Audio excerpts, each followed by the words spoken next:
All right, let's talk about the Toronto Maple Leafs, a franchise steeped in history, often burdened by the crushing weight of expectation, and perpetually, agonizingly searching for that elusive championship formula.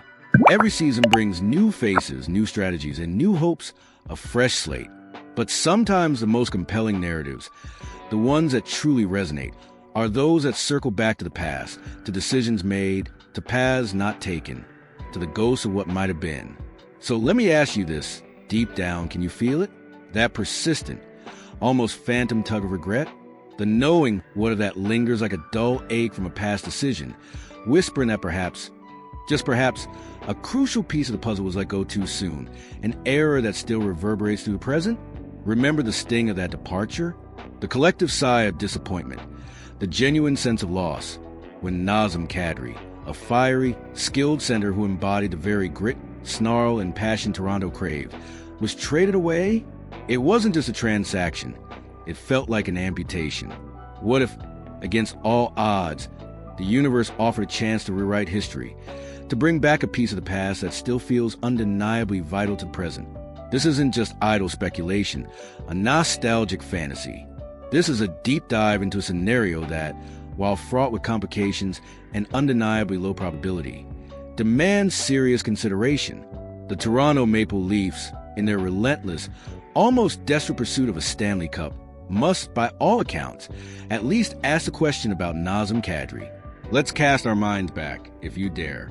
With all due respect to the unfortunate failure of Kyle Dubas to re-sign Zach Hyman, the decision to part ways with Nazem Kadri was arguably his most significant misstep, involving an already established, impactful player on the roster. Kadri wasn't just a player. He was a lightning rod, a fan favorite, a player who consistently elevated his game in the playoffs, albeit sometimes crossing the line with his fiery temperament. His departure left a gaping void, not just in the lineup, but in the hearts of a significant portion of the fan base, a wound that has never quite healed. And it's precisely because of that lingering sense of error, that profound feeling of mistake made, that there's an overwhelming, almost desperate interest among a segment of the Toronto Maple Leafs faithful to correct that mistake.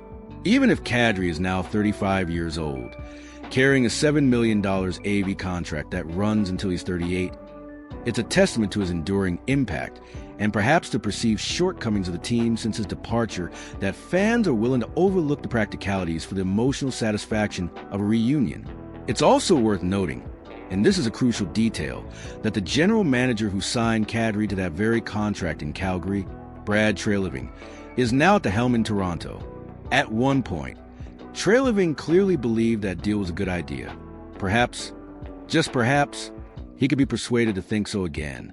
However, the situation is far from straightforward. It's complicated by a web of bruised egos and lingering resentments that are as much a part of professional sports as the puck itself. Kadri himself was reportedly hurt by the Leafs' decision to move him, a personal slight that doesn't easily fade. And regardless of whether it was Dubas or Brendan Shanahan ultimately responsible for separation, both are no longer in their previous roles within the organization, theoretically clearing the air of that specific layer of embarrassment. But the more palpable pain, the more immediate emotional hurdle, might be the division between the Calgary Flames and Brad Treliving. In theory, one would expect front offices to operate under the cold, hard philosophy of, it's not personal, it's business. In practice, however, business often involves a significant amount of emotional, even spiteful, decision-making.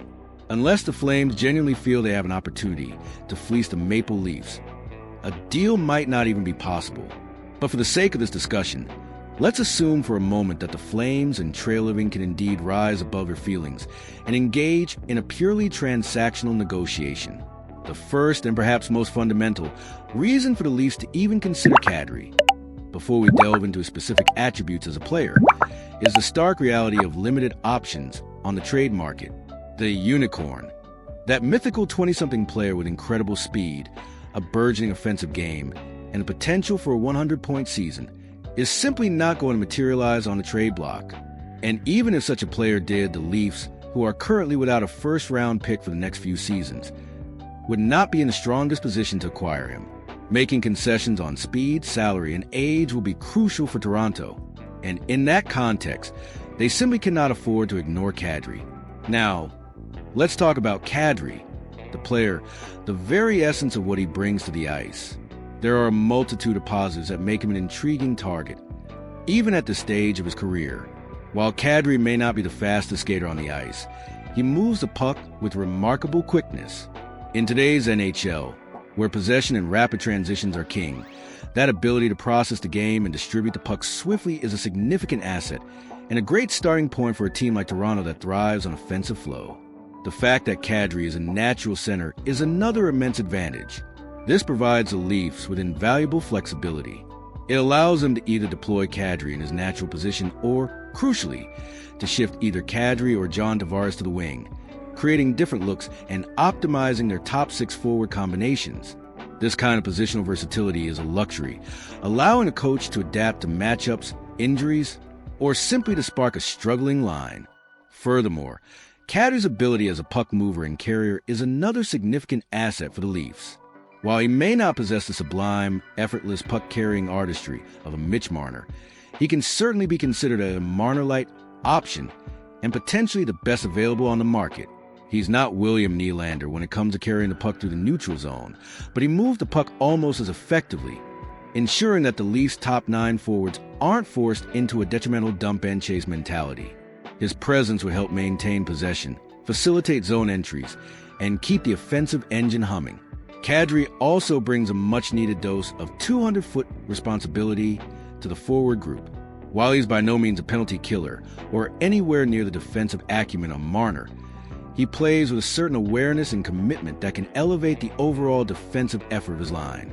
But perhaps Kadri's greatest differentiator, and something that both Craig Berube and Brad Treliving are undoubtedly yearning for, is that elusive quality of polish, a refined edge, a competitive fire that manifests in a myriad of ways. Kadri plays with snarl, with an intensity that can be both a blessing and a curse. When he's not serving suspensions for that very snarl, he's often drawing opponents into penalties, creating power play opportunities that can swing the momentum of the game. If care is defined by the number of shoves a player delivers to opponents after whistle, then Kadri cares quite a bit. He brings a physical element, a willingness to engage in the dirty areas, and a playoff-tested temperament that the Leafs have at times sorely lacked. Now, let's flip the script and consider why the Calgary Flames, despite any lingering animosity, might actually entertain a trade with the Maple Leafs. The short answer is simple. With a 13-team no-movement clause, the Leafs might genuinely be one of the best or even only viable options for a trade. Things would be much simpler if Kadri still had a full no-movement clause, allowing him to dictate his destination. In that theoretical scenario, Toronto would likely be a top choice among a very limited pool. However, a 13-team no-trade list gives the Flames significantly more flexibility. It's easy to imagine 17 teams in the NHL looking to add a center of Kadri's caliber. But Darren Ferris, Kadri's notoriously shrewd agent, has likely tailored that list to include playoff-contending teams in the Eastern Conference, minus the few Kadri might specifically not want to play for, while strategically excluding rebuilding clubs that wouldn't offer Calgary the future assets they desire for Kadri, or Pacific Division teams that Calgary wouldn't want to improve. This strategic manipulation of the no-trade list could significantly narrow the field of teams both willing and able to make a deal with the Flames. The Flames also have a potential advantage in Brad Treliving himself. He might be one of the general managers who values Kadri the most. He is, after all, the GM who brought Kadri to Calgary and signed him to his current deal. It's entirely plausible that Treliving, knowing Kadri's capabilities and what he brings to a team, might be willing to pay the highest price to bring him back. This speculation, of course, should be a source of some concern for Leafs fans, as it implies a potentially inflated asking price. And while the Leafs may not possess first-round picks in the immediate future, they do have a collection of young players who could be attractive to a rebuilding or retooling Flame squad. Players like Bobby McMahon, Nick Robertson, and Kaye Jarnkrok could not only provide Calgary with usable assets, but also allow the Leafs to shed salary by sending them west. These are players who can either slot directly into the Flames lineup or be moved again for further assets. The Leafs also have the possibility of offering a goaltending prospect, which, now that Dustin Wolf has been promoted to the NHL, is a position of significant need within the Flames prospect pool. There could also be interest in players with NHL potential like Jacob Quillen, or a high-upside target, such as Miroslav Holinka. And with the Flames already holding 2 first-round picks this year, they might be more amenable to waiting until 2028 for a Leafs first-round pick, especially since another first-rounder is likely to be part of any return for Rasmus Andersson. Despite all the compelling reasons for both sides to consider this, the viability of a Kadri trade remains incredibly low. It's probable that these clubs, given their history and the Treliving Flames dynamic, are still not interested in doing business together. There's also a significant chance that the Leafs simply won't have a way to make Kadri's $7 million salary fit under the salary cap without moving out substantial money, which complicates any deal. Furthermore, it's entirely possible that one of the other 17 teams on Kadri's potential trade list has a more attractive first-round option, or a package of prospects better suited to Calgary's specific needs. And perhaps, just perhaps, this entire discussion is simply the wistful longing of a Leafs fan looking longingly at a Kadri jersey hanging in the back of the closet, hoping to wear it again. What seems certain, however, is that Nazem Kadri will be traded, and soon. The Flames have just 5 games remaining until Kadri hits a significant milestone of 1,000 career games. And according to reports, after that benchmark, he's gone.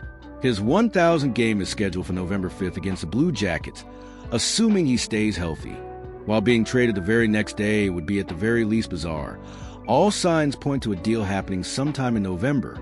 So if it's not Kadri himself who ultimately returns to the blue and white, Brad Treliving must at the very least consider Nazem Kadri as the model for the ideal target the Leafs should be pursuing. Instead of waiting for someone who might be promoted to a frontline role, they need someone who comfortably fits into a top-line role, someone who can move the puck with ease, and perhaps a player who comes with additional advantages such as a term contract, plays center, and possesses that crucial physical or gritty element in their game. There's a lot of hope riding on the Leafs' ability to identify and acquire such a player. And that's precisely why even the low-probability pursuit of Kadri makes so much sense. It's about recognizing what's missing and actively seeking to fill that void. What are your thoughts on this potential reunion? Is it a pipe dream fueled by nostalgia, or a necessary inquiry that the Leafs simply can't afford to ignore? Do you believe Kadri's return would truly solve some of the team's lingering issues? Or would his age and contract be too much of a burden? We want to hear your passionate takes, your strategic insights, and your unfiltered opinions in the comments below. And if you're as captivated by the intricate chess match of the NHL's trade market as we are, make sure to hit that like button and subscribe to our channel for more in-depth analysis and breaking news. Your engagement helps us bring you more of the content you love.